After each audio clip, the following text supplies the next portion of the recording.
बहुत बुरी हो माँ। घड़ी की सुई घूमती रहती है, पर कभी कभी गाज गिराने के लिए वक्त की सुई पीछे भी घूम जाती है। रत्ना के वक्त की सुई आज पीछे की ओर घूम गई, जब बरसों बाद फिर से उसे सुनने को मिला वही डायलॉग, तुम बहुत बुरी हो माँ। कितना कुछ उधड़ गया इस एक वाक्य की कैंची से। उसकी तमाम मजबूत सिलाई धड़धड़ाकर निकल गई और रंगीन कवर के नीचे से झांकने लगी पेबंद लगी जिंदगी। अतीत के झरोखे से जब झांकने लगी रत्ना, तो लगा कि उसका पूरा बचपन बहुत शानदार था। खुशकिस्मत थी रत्ना। प्रतापगढ़ राजघराने में जन्मी थी।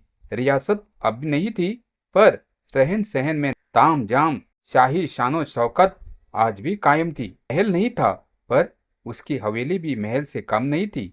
अदब वाले नौकर चाकर भी हर समय अपनी हाजिरी देने के लिए तत्पर रहते थे। उसकी कोई भी फरमाइश और ख्वाहिश हर हाल में पूरी की जाती थी। वही वीरसेन और रत्ना हमेशा फूलों के बिस्तर पर सोए, सोने चांदी की थाली में भोजन किया। बिन मांगे इतना कुछ मिला था कि मांगने की जरूरत ही नहीं पड़ी। स्कूल कॉलेज की गलियों में उछलते कूदते, किताबों और नोट्स का आदान प्रदान करते, एनुअल फंक्शन के नाटकों में अपना किरदार निभाते, कॉफी हाउस में कॉफी की चुस्कियां के बीच सोमेश के साथ कब इश्क परवान चढ़ा पता ही नहीं चला। इतना विरोध सहन किया, कितनी बंदिशें का सामना किया। लगभग 4 साल मनाती रही बापूसा को। बहुत उकसाया सहेलियों ने भागकर शादी करने के लिए, पर न वो राजी थी न सोमेश। शादी जब भी होगी बड़ों के आशीर्वाद के साथ होगी, यही ख्वाहिश थी दोनों की। जब बापूसा राजी हुए तभी हुई उन दोनों की शादी। बस खालिस एक साड़ी में लिवा लाए थे स्वाभिमानी सोमेश उसे। बापूसा बहुत कुछ देना चाहते थे, पर सोमेश ने इनकार कर दिया। रत्ना राजमहल से निकलकर साधारण से परिवार की बहू बन गई। वो खुश थी। सुदर्शन कद काठी, ऊंचे सपने, सादा जीवन, उच्च विचार का आदर्श सहजे शांति प्रिय युवक था उसका जीवन साथी सोमेश। उसे गर्व था अपने निर्णय पर। सोमेश पढ़ने में बहुत अच्छा था और दूसरों को पढ़ाने में भी। उसने टीचर की जॉब कर ली। शुरुआत में जीवनयापन की भी बहुत समस्या आई। पाई पाई को दांत से पकड़ कर रखना रत्ना के वश की बात नहीं थी। कभी कभी उसे थोड़े से खर्च के लिए कई महीनों का इंतजार करना पड़ता। महंगी साड़ियों और ज्वेलरी सपना बनकर रह गई थी। छोटी छोटी बातों पर रत्ना के यहाँ आए दिन पार्टी का आयोजन होता था, पर अब रत्ना को जन्मदिन और शादी की सालगिरह पर भी सिर्फ मंदिर जाकर संतोष करना पड़ता। कभी कभी झुंझला जाती वो। अपनी झुंझलाहट में सोमेश की साधारण नौकरी पर तीखे व्यंग करने से भी बाज नहीं आती। उसे गुस्सा आता सोमेश पर। क्यों दहेज नहीं लिया? अगर लिया होता, सुख सुविधाओं से युक्त शानदार घर से लेकर महंगी ज्वेलरी तक सब कुछ होता उसके पास। पर सोमेश का शांत संतुलित व्यवहार उसकी हर नादानी को मुस्कुराहट की हवा में उड़ा देने की कला जानता था। वक्त के साथ धीरे धीरे सोमेश के प्रेम ने हर रिक्तता को भर दिया और खुद भी सोमेश के रंग में रंगती चली गई। जब प्रेम सर चढ़कर बोलता है तो कामियां की खूबियां बन जाती है। अब जरूरतें अपनी ही थी जितनी पूरी हो जाती। आगे चलकर सोमेश कॉलेज के प्रोफेसर हो गया। बहुत शान शौकत न सही, पर बंधी हुई आमदनी जीवन की जरूरतें पूरे करने के लिए पर्याप्त थी। अब 2 बच्चों की मां रत्ना का पूरा ध्यान बच्चों की परवरिश पर था। रत्ना ने बचपन से लेकर जवानी तक जाने कितने बच्चों को गलत संगत में पढ़ते देखा था, कितने बच्चों को आवारा होकर उजड़ते देखा था। जाने कितनी बार पढ़ा, कितनी बार सुना कि बच्चे सही परवरिश के अभाव में शराब सिगरेट पीने लगते हैं और अपना जीवन बर्बाद कर लेते हैं। उसके भाई वीरसेन को भी तो नशे की ऐसी ही लत लगी कि जीवन तबाह हो गया उसका और उसके पूरे परिवार का। सारा धन, जमीन, जायदाद सब बेट चढ़ गया इसी नशे की। माजिसा बापूसा को जिंदगी भर अफसोस रहा कि वीरसेन ने उनकी दी गई आजादी और पैसे का दुरुपयोग किया। 10वीं के बाद वीरसेन को बाहर हॉस्टल में पढ़ने भेजा था। वही उसे नशे की लत लग गई। दारू से लेकर चरस, गंजा, हीरोइन और जाने कौन कौन से पदार्थों का सेवन करने लगा था वो। बात जब घर तक पहुंची, बहुत देर हो चुकी थी। बापूसा ने बहुत कड़ाई की, नशा मुक्ति केंद्र में भी लंबे समय तक रखा, पैसे देने बंद कर दिए, पर वो कभी कीमती सामान बेचकर तो कभी किसी से उधार लेकर अपनी जरूरतों को पूरा कर ही लेता था। खुद की गोल्ड चेन, रिस्ट वॉच तक आधे से कम कीमत पर बेचा था। कभी माजिसा के गहने ले जाता तो कभी बापूसा की पॉकेट खाली कर देता। यहाँ तक कि गाय भैंस भी बेचकर नशे का जुगाड़ कर लेता। आवारा दोस्तों का एक ऐसा जमघट उसके पास था कि उसकी गिरफ्त से वो बाहर निकल ही नहीं पाया। सब वीरसेन के पैसे पर ऐश कर रहे थे। वो दुधारू गाय था सबके लिए, सो वे लोग किसी भी हाल में छोड़ नहीं रहे थे उसे। हालात दिन प्रतिदिन सुधरने के बजाय बिगड़ते चले गए। माजिसा बेटे की ठीक होने की प्रार्थना करती, भगवान के आगे आंचल फैलाती, आंसू बहाती, बेटे को अपनी सौगंध देती, पर पानी सर से ऊपर निकल चुका था। वे अपनी तमाम मान, मौनावल और शक्तियों के बावजूद उसे रास्ते पर नहीं ला पाए। अनेक अंतिम समय में न पैसा उनके पास रहा, न संतान ही। माजिसा बापूसा के हालातों ने उसे भी तोड़कर रख दिया। वो माजिसा बापूसा को दिलासा देती, उनके पांव पर संवेदनाओं की मरहम पट्टी करती, कभी कभी उसके पास सप्ताह भर रह आती, कभी जिद करके उन्हें अपने पास ले आती। पर बेटे के गम में घुलते माजिसा बापूसा असमय बूढ़े हो गए और जाने किन किन रोगों ने उन्हें अपना शिकार बना लिया था। रत्ना चाहकर भी उनकी असमय मृत्यु को रोक नहीं पाई।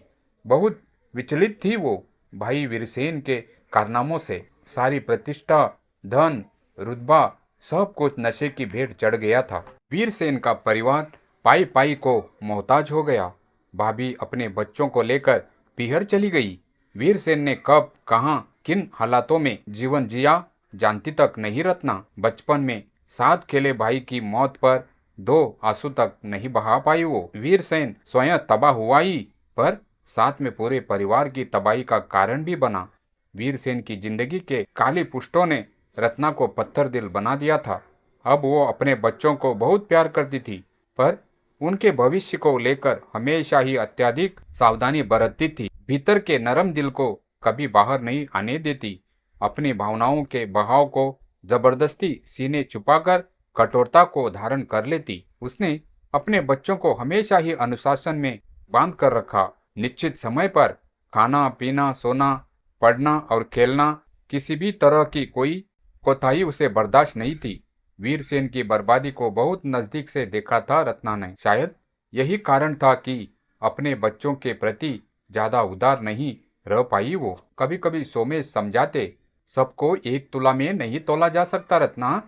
सब बच्चे वीरसेन की तरह आवारा नहीं निकलते। रानी और राजीव को अपना बचपन जीने दो।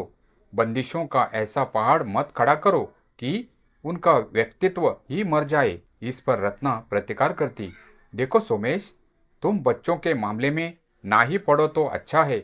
मुझे पता है क्या सही है और क्या गलत। मैं माँ हूँ उनकी। उनके भले की खातिर ही मैंने अपनी ममता को भीतर ही भीतर दबोच रखा है। वो एक बार पढ़ लिख कर अपनी मंजिल पा लें, अपने पैरों पर खड़े हो जाएं, अपना भला बुरा समझने लगे, बस फिर मैं आज़ाद कर दूंगी उन्हें। फिर जहाँ चाहे उड़े, मैं रुकावट नहीं बनूंगी। पर जब तक वे उड़ने लायक नहीं हो जाते, कोई समझौता नहीं सोमेश।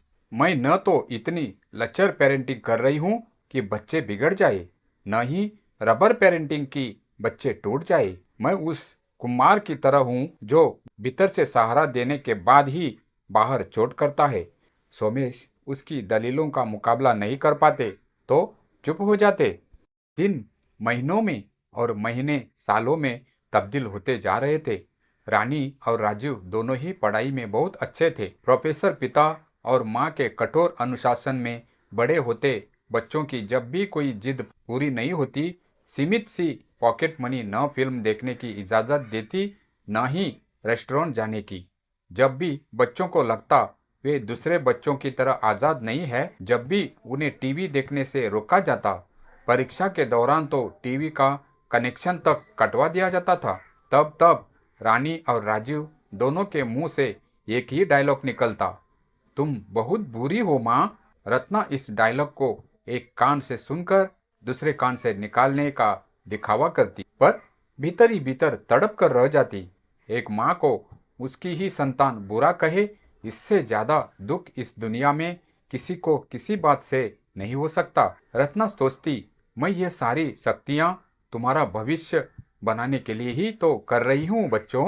जिस दिन कुछ बन जाओगे, इस माँ की शक्तियों का मर्म समझ पाओगी। जिस दिन तुम माँ बाप बनोगे, तब जान जाओगे कि कितना मुश्किल होता अपनी ममता का गला घोटकर अनुशासन का पाठ पढ़ाना। ऐसा ही नहीं था कि वो कोई हिटलर थी। घर पर बच्चों का बर्थडे सेलिब्रेट करती, एक एक लजीज डिश वो खुद पकाती, टिफिन ऐसा डालती कि सारे दोस्त टूट पड़ते। जब भी कोई अच्छी मूवी थिएटर में लगती, वो प्रोफेसर साहब के साथ बच्चों को भी लेकर ही जाती। बच्चों के बिना कभी कोई मूवी वे लोग नहीं देखते। 2 साल में एक बार कहीं न कहीं घूमने भी अवश्य जाते। पर हाँ, वो बेमतलब की फिजूल खर्ची नहीं करने देती। घर में बैठकर वीडियो गेम नहीं खेलने देती। बेसिर पैर का गेम शो WWF नहीं देखने देती। बाहर के जंक फूड नहीं खाने देती। आवारा दोस्तों को वो पल भर नहीं टिकने देती। बच्चों से मेहनत करवाती। एक एक नंबर के लिए PTM में टीचर का सर खाती। बच्चों को सुबह जल्दी उठाकर पढ़ने बिठाती, फिर भले उसको खुद भी जागना क्यों ना पड़े। और बस इन्हीं सब की बदौलत जाने कितनी बार बच्चों के मुंह से सनसनाता सा एक तीर निकलता कि तुम बहुत बुरी हो माँ, जो उसके सीने को क्या पूरे अस्तित्व को तार तार कर जाता था। इतना सब होने के बाद भी वो पीछे नहीं हटी। सोमेश भी उनकी लगन, मेहनत, इरादों को जानते थे, इसीलिए उसके और बच्चों के बीच कभी नहीं आए। बच्चों को प्रोग्रेस देखकर वे भी बहुत खुश थे। ये तब की बात है जब रानी कॉलेज में और राजू 12वीं में था।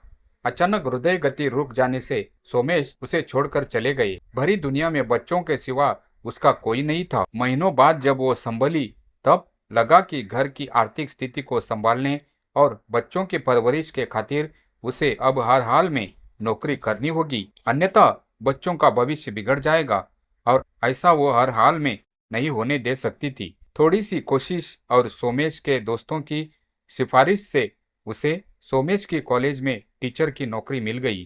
अब उसके संसाधन और आमदनी एकदम सीमित हो गए थे। जवानी की दहलीज पर उम्र के जिस मोड़ पर बच्चों को पिता के साये की बेहद जरूरत थी, सोमेश उन्हें छोड़कर चले गए थे। रत्ना ने तब भी जी जोड़ कोशिश की कि बच्चों को कोई कमी न रहे।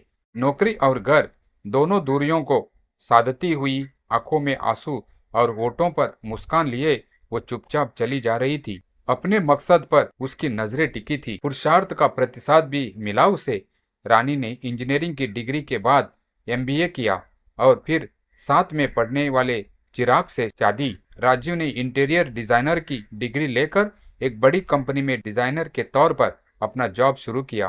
कंपनी ने उसे ऑस्ट्रेलिया भेज दिया। लगभग 2 सालों से वो वही है। रत्ना खुश थी। बच्चों की तरक्की देखकर वो पुराने सारे गम भुला चुकी थी। अब बुढ़ापे की ओर बढ़ते हुए शरीर के साथ एकाकी रहना खलता जरूर था, पर वो अपने को व्यस्त रखती। रिटायरमेंट में अभी 2 साल शेष थे। आगे की जिंदगी के बारे में बहुत नहीं सोचा उसने। दिन सरकते जा रहे हैं, यही क्या कम है। दिन कॉलेज में निकल जाता और रात किताबों और संगीत के सहारे। ऐसे में साल भर की शादीशुदा बेटी 2 दिन पहले जब अपना सूटकेस उठाकर पति चिराग से झगड़कर उसके पास चली आई, तो उसके जिस्म पर आकाश की तमाम बिजलियां मानो एक साथ गिर पड़ी थी। बेटी और दामाद से पूछताछ करने और उनकी बातों की तह तक जाकर उसे एहसास हुआ कि ये सिर्फ और सिर्फ अहंकार की लड़ाई है। जहां छोटी छोटी बातों को उनकी रानी ने इश्यू बना लिया था। रत्ना जानती है, छोटे मोटे झगड़े हर पति पत्नी के बीच होते हैं, पर इसका मतलब ये नहीं कि आप घर छोड़कर चले जाओ। रिश्तों को बनाना आसान होता है, पर ताउम्र सन्ने सहजने का मुश्किल। तिल का ताड़ बना लेना किसी समस्या का हल नहीं होता, जबकि आपसी समझदारी से हर समस्या की समाधान निकाला जा सकता है। रत्ना ने प्यार से समझाया रानी को।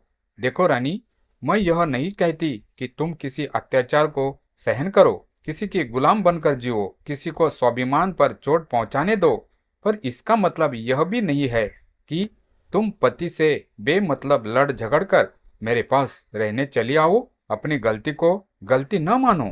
बिफर गई थी रानी। जानती हो, जवानी में तुमने कभी डिस्को नहीं जाने दिया, सहेलियों के साथ फिल्म भी नहीं देखने देती थी तुम। कभी जरा से खुले कपड़े पहनती तो तुम्हारी टोका टाकी चालू हो जाती। पर अब तो मैं खुद कमाती हूँ, तब भी क्या अपनी पसंद से नहीं जी सकती? पहले तुम और अब तुम्हारा दामाद। जरा सी बियर क्या ले ली? मैंने उस दिन पूरे 2 दिन तक बात नहीं की मुझसे।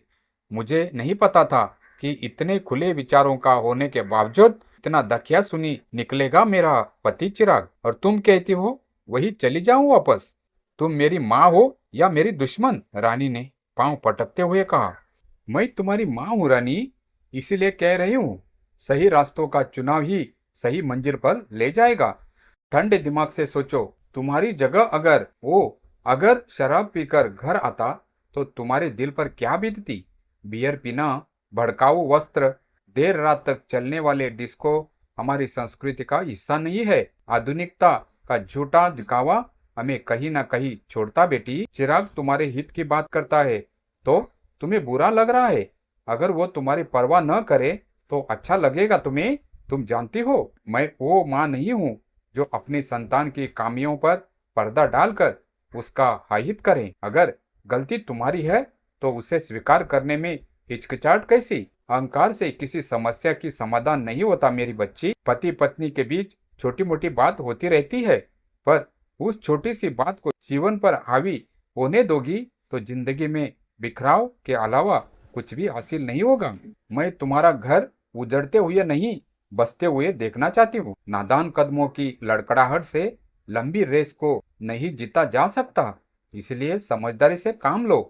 तुम्हारे साथ जिस दिन कुछ गलत होगा मैं खड़ी रहूंगी तुम्हारे साथ, पर तुम्हारी गलतियों को अनदेखी मैं नहीं कर सकती। पर माँ, मैं खुद कमाती हूँ, अपने पैरों पर खड़ी हूँ, फिर क्यों रहूं किसी कैद खाने में? मैं आजाद होकर जीना चाहती हूँ। तुम्हें तो खुश होना चाहिए, आखिर तुम भी तो अकेले रहते रहते थक गई होगी। मैं साथ रहूंगी तो तुम्हें भी आराम रहेगा। रानी ने रत्ना का हाथ पकड़कर चापलूसी भरे स्वर में कहा। घर कोई कैद नहीं होता रानो। पंछी चाहे जितनी लंबी उड़ान भरे, शाम को थक कर अपने घोंसले में ही लौटता है। आसमान में तो विश्राम की गुंजाइश ही नहीं है। धरती को छोड़कर जीने की चाह हमें कहीं ना कहीं छोड़ती है। अनुशासन को जंजीर मत मानो रानी। अनुशासन विहीन समंदर सुनामी के अलावा कुछ लेकर नहीं आता। और हाँ, मेरी चिंता तो तुम रहने ही दो लाडो। मैं अपनी जिंदगी अभी आराम से जी रही हूँ। मुझे सहारे की आवश्यकता नहीं। जब होगी तब तुम्हारे पास खुद आऊंगी। तब चाहो तो नाती की परवरिश की जिम्मेदारी बेशक मुझे दे सकती हो। तिरछी नजरों से रानी के चेहरे के मनोभावों को पढ़ने की कोशिश करते हुए रत्ना ने कहा। रानी ने कितना सुना, कितना समझा, कितना स्वीकार किया, कहा नहीं जा सकता। तुम बहुत बुरी हो माँ। कहते हुए रानी सूटकेस में कपड़े रखते हुए चिराग को फोन करने लगी तो रत्ना ने चैन की सांस ली। महीनों बाद घर आई बेटी का ऐसा स्वागत हो कतई नहीं करना चाहती थी, पर क्या करती? वो एक ऐसी माँ थी जो अपने बच्चों का हित साधने के लिए अपने दिल पर पत्थर रखना जानती थी। वो ऐसी माँ नहीं थी कि बेटी की गलतियों के लिए दामाद को दोषी ठहरा दे। वो एक मजबूत और सदृढ़ सोच वाली माँ है जिसे अपने बच्चों की खुशियों के लिए बुरा बनकर रहना पसंद है। मैं बहुत बुरी हूँ बच्चों, पर तुम्हारे भविष्य की सुरक्षा इन्हीं बुरे हाथों में सोचते हुए रत्ना अपनी नम आंखों को बेटी से छुपाती हुई मुस्कुरा दी।